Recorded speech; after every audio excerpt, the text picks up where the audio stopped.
我哋仲會有原浸心窗嘅喎。今日咧原浸心窗嘅2項分享咧，都係嚟自 Welcome Ministry 嘅事工嘅。咁首先第一樣咧就係迎新小聚，我哋一齊睇睇片先啦。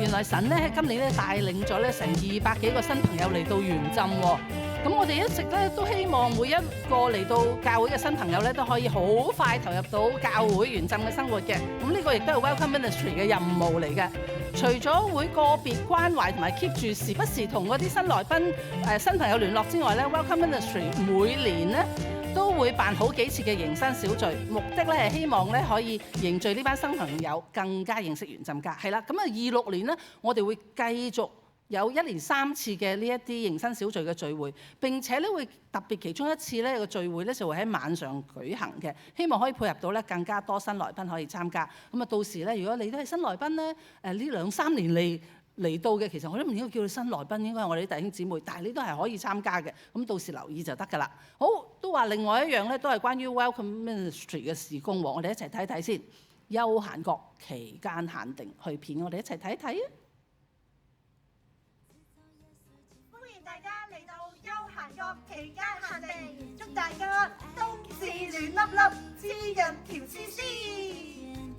係啊，就係上個禮拜日啫喎，大家有冇去食翻少少呢個特登期間限定製作嘅食品，同埋飲翻嗰個滋滋潤潤嘅一個特別煲嘅，我記得唔知蘋果雪梨唔知乜乜乜嘅，大家有冇參加？都有啲人有岌頭喎，係啦。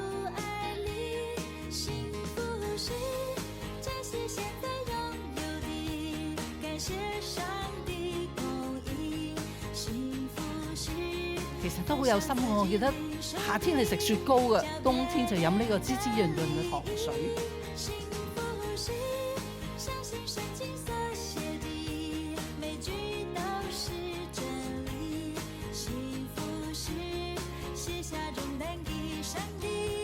係啦，雖然咧只係少少食物嘅分享，不過都希望咧弟兄姊妹咧可以感受到教會愛嘅交流，更加希望咧呢一啲活動，如果係常常啦、多多啦、密密舉行，好唔好啊？各位，梗係好啦，係好，我哋一齊低